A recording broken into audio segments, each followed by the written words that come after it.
Okay, so she brought up the pandemic, and I'm wondering now how I would have been in the pandemic if I were home. Because, when the pandemic hit, I was in prison. But I'm wondering now, how would I have been? What would I have been focusing on, excuse me, if I were home during the pandemic? Like, so tell me what the pandemic was like for you. Where were you? Give me the whole layout, the whole scene. Well, I was in Charlotte when it started. I was working, I had my own business, and I had to shut down. So pretty much for me, in the house, go to the grocery store, like every once a week. You was able to do that at least. And then pretty much the children, they was doing online schooling. So get up still, they do that or whatever. But yeah, I mean, pretty much. So personally though, like outside of the basics, well, like, you got to go to the grocery store, you got to deal with the children in the home. I would say it was a little tough for me because I was somewhere where I didn't want to be. I was not trapped, but kind of. You were trapped. Stuck where living with someone there I didn't want to live with. So it was tough. It was tough for me. But I mean, what can you do?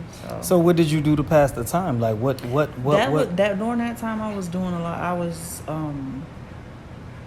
changing my eating cleaner. I was just focusing on things I could control. So basically, let's delve into that. Like eating clean and what else? I was meditating a lot. I was going to my ancestors' altar all the time, daily, like heavy, because like I said, I was trying to, for one, get out of that space that I was in. So I was still focused on that. So because you couldn't physically escape, you went within. Exactly. Okay, yeah. Cool. So did you do any writing? I did a lot of, I wrote, during that time I wrote a couple poems. I did a lot of writing. Journaling and writing manifestations and things. I did a lot of writing during that time. Yep, I did. Okay. And like I said, writing poems and then recording my voice, reciting the poems. I did a lot of creative stuff. I did hear one of those manifestation recordings that you did. You did play it for me one time, so I did hear one of those. So. Yeah. So that's basically, that was what I was doing, was like I said, focusing on trying to be healthier. Did it seem like the pandemic lasted forever? Did it go fast for you because of what you were doing, or how was it for you? It went okay. At first, it was going slow because it took me a minute to get any money from it. Like a lot of people was able to get unemployment, but for entrepreneurs, it took a little minute before they added that feature on the unemployment website or whatever. So that part, in the beginning it was going slow because it took a minute for that to get rolling. But like I said, after I knew I couldn't control that, so then that's when I started, being creative. And doing making candles. Like I really just making candles. So doing creative stuff, like you said, going within. So what else were you doing besides making candles? Besides making candles and writing, meditating, yoga. So just getting you right. Basically, just now, in my head a lot. Yep. So, but you also knew at that time that there was some kind of financial support coming down the line, though, right? Yeah, and I mean, I had a little bit saved because, I was working right before. I had a little money. You have savings, but that's what I'm saying. But you knew, like, they had the PPP loans, which I know you didn't get caught up in, but that was an option. And then you had like grants, and then you had unemployment and other means that you knew financial. Yeah, so that wasn't financial help. That wasn't a stress for me. That actually, you know what? Actually, during that time, that probably was one of the better times financially. Okay. Yeah. Okay. So now, let me just tell you about how it was for me. Now, One thing before you start, because Okay. I promise you, but right before you was like, before you paused this, I was like, I wonder what I would have been doing during. I swear to God, I thought that I was about to ask you, what were you doing during the pandemic? But then I remembered where you were. But I swear I was about to ask you that. so when the pandemic started, was it 2020? It was the end of 2019. 2019. Going into Okay. 2020. So the end of 2019, I was in prison. And, you know, first let me just say that everybody knows that prison is not a good place. You know what I'm saying? You either heard stories from somebody you know, or just once you know what a prison is, you know it's not a good place, or you've seen it on TV or whatever. But it's a whole nother deal. It hit different when you get there, when you're in there yourself. I'm Especially sure, yeah. for me, I've never been. It was my first time, and I was 40 years old. So, you know, I wasn't in a gang. I wasn't associated with a religion. And It all hit different. So that was that. But then adjusting to that, you know, trying to get somewhat acclimated without being conditioned, or you know, to being in there, getting used to that. The pandemic hit, and then on top of the already strict rules and regulations that they had, then they were like, oh yeah, we gotta practice. They tried to implement some of the safety precautions that were on the outside, like 6 feet apart and this, that. And I'm like, that's how the fuck are we Right. gonna? And then came the discrimination on top of the racism, which, you know, a lot of the COs are racist and they discriminate. You know, sometimes they just treat everyone in prison the same. Like, you are a rapist, murderer, pedophile, thief. They just treat they don't everyone care the what you same. did. If you in there, you in there, you are the scum of the earth. So they already.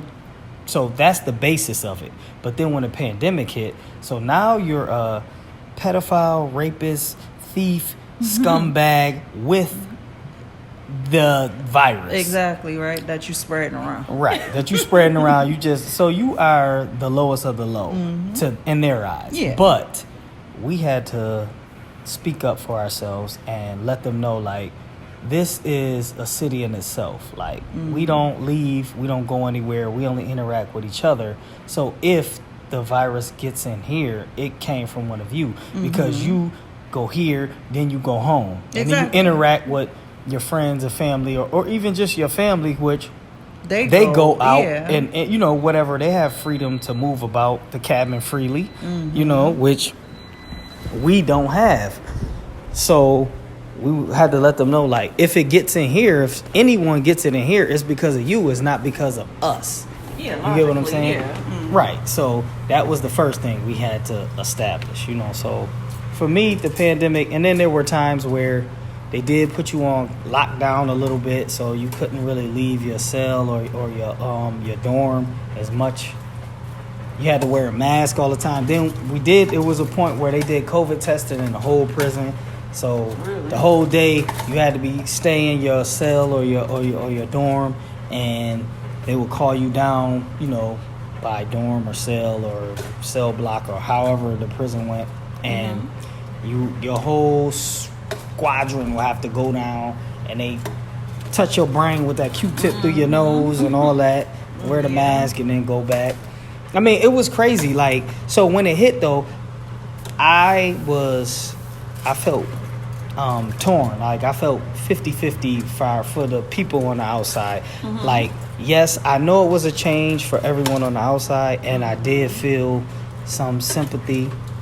Yeah. But at the same time, I was like, welcome to my world. I'm in prison. I've been living like this. You know what I'm saying? Like, I've been locked down. Y'all talking about, I can't go anywhere.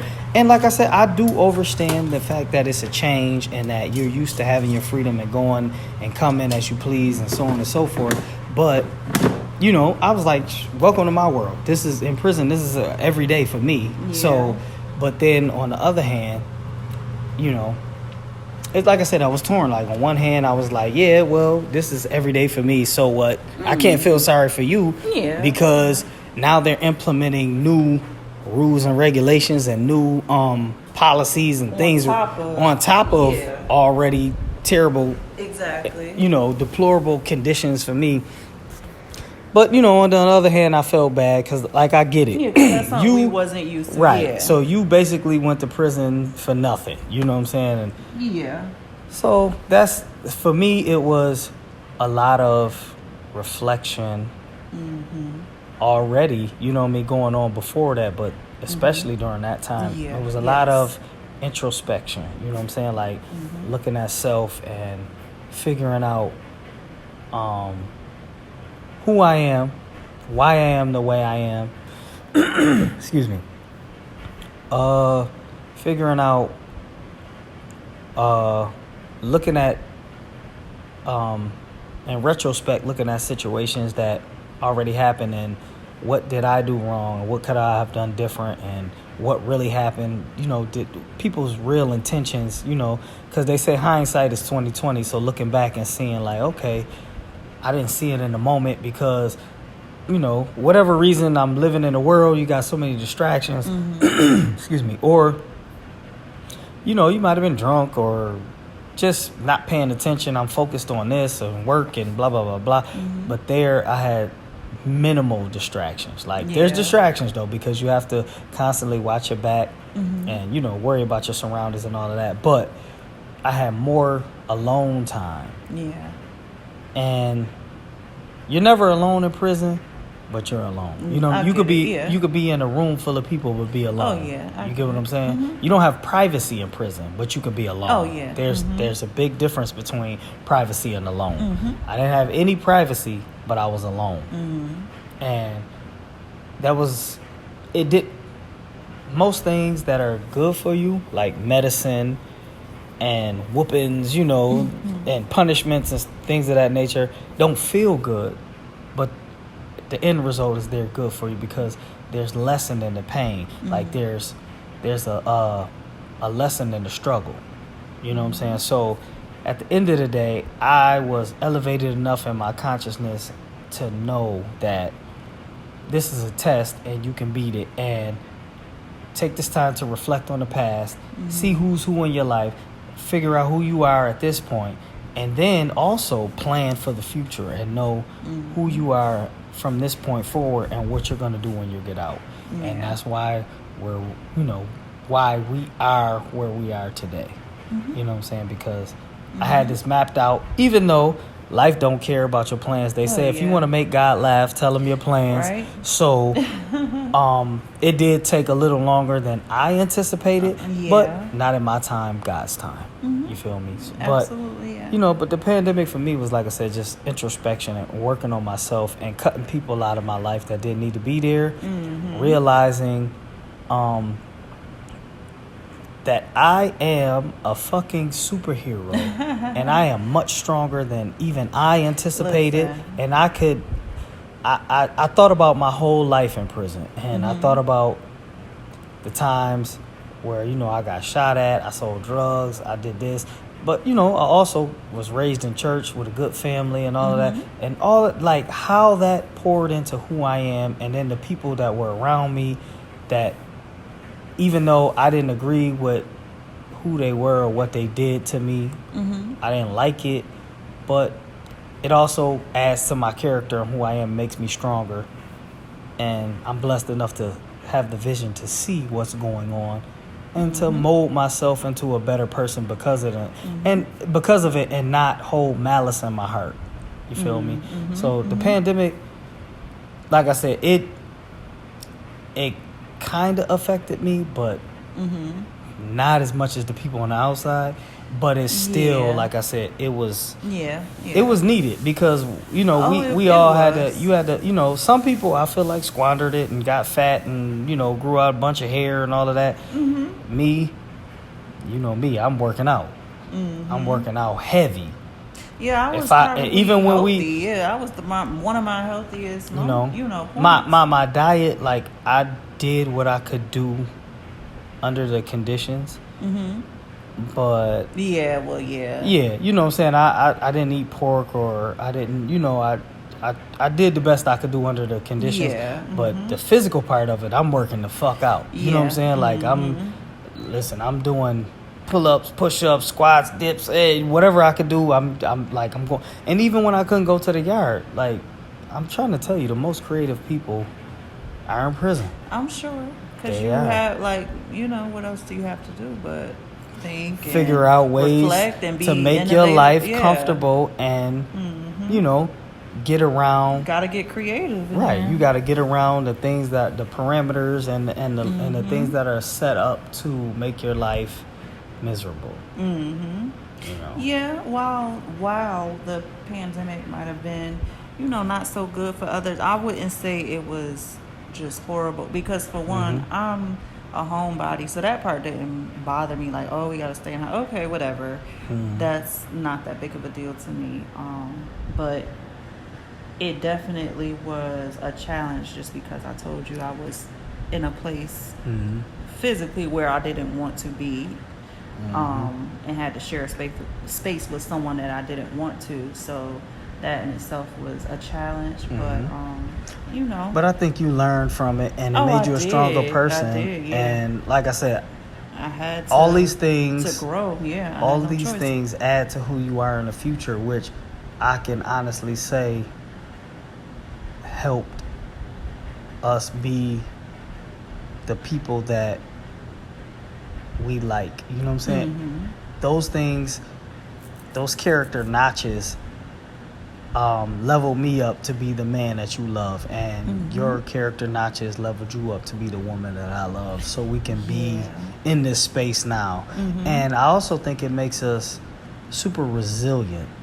You know what I'm saying? Because like when I don't know, people may not know the story, but like when we first met, we both went back to Buffalo.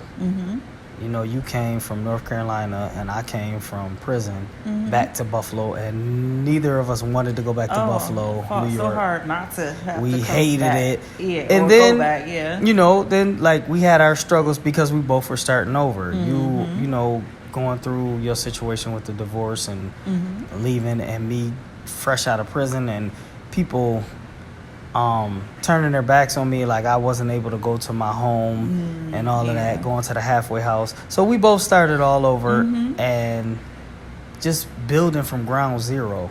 It was like I said, we did have the vision from the pandemic, which was good, and then the resilience from just life and the pandemic also made us strong enough to make it through those rough times. We're in the building times to get to where we are now. So.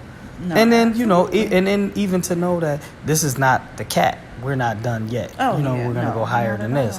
But it's all building blocks. You know what I'm saying? So absolutely, I will say one of the biggest things the pandemic taught me was to honor your ancestors. Like that got me through, because like I was just in a traumatic state, and that's all I knew what to do, is call on my ancestors, go honor them, acknowledge them, and the Creator, and just just for guiding me, leading me, protecting me, and just keeping me, just keeping you. Like, I know for me, it was mentally, well, my situation, it was overall, it was mentally, it was physically, it was emotionally, spiritually. Like, I'm being attacked, I'm being abused, I'm being, and there was a 7-day period when I was in a certain prison. Like I said, I went to, throughout the 2 years, I did the first 5 months, I moved to 7 different prisons.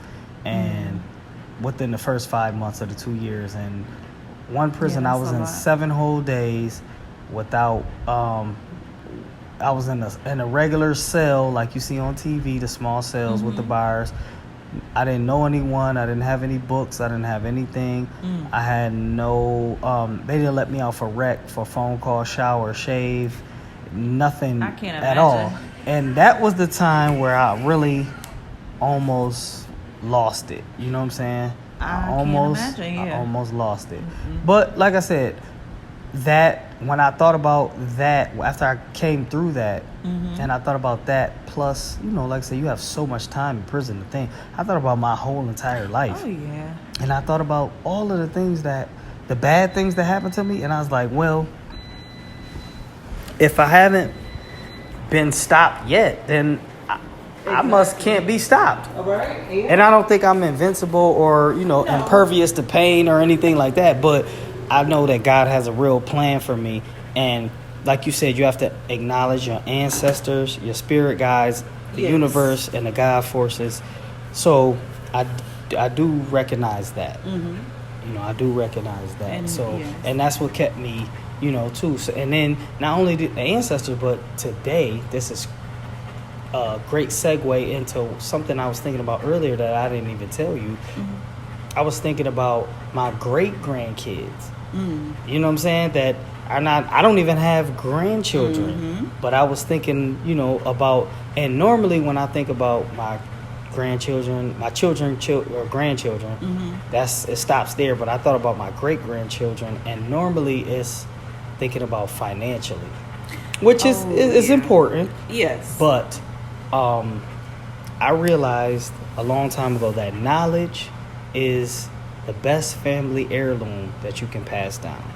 Because with knowledge, you can have spiritual health, physical health, financial health, mental health. You can have everything with knowledge and wisdom and guidance. You know what I'm saying? Like a lot of things we talk all the time when we talk about how our parents didn't know to teach us. They didn't, so we're not knocking them. They didn't teach us certain things because they didn't know. So my dad told me that he always used to say, I just want you to be better than me. And that's how I feel. For me, my dad was Superman. He did a lot. He was one of the first and only black technical engineers in Buffalo, New York in the 70s and 80s. You know what I'm saying? Wow, okay. He did construction, and he was like, he took jobs with him, took company picnics, and I saw it. There was a lot of Italians and a lot of Native Americans, and he navigated that well and showed me how to move around different cultures and ethnicities and all of that. No, so that's you know what I'm saying? So yes. homage, salute, respect to my pops and all my elders. But then, how are my great-grandchildren going to look at me, or my grandchildren, or even my children? Like, how do they look at me and say, he was a great man? So every day I just want to live to make my legacy better, and to a lot of people, I'm going to end this, but a lot of people don't like to talk about what they call death. We know it's not an end. We say we transition because energy can't be destroyed nor created. It's just changed. It's transferred. So when we transfer, I always think about, how are people going to perceive me? What is my I self contribution to this world? And if someone had to do my eulogy, what would they say about me? So we're going to end on that point and ask everyone to think about that, to think about what is your I self contribution to this 3D physical plane of consciousness. And if someone had to do your eulogy, the closest people to you, what are they going to say? What were your defining factors? How did you impact their life? Were you a positive or negative person? Is your funeral going to be packed, or is it going to be empty with a few salty, bitter people? Food for thought, people. Peace. Peace.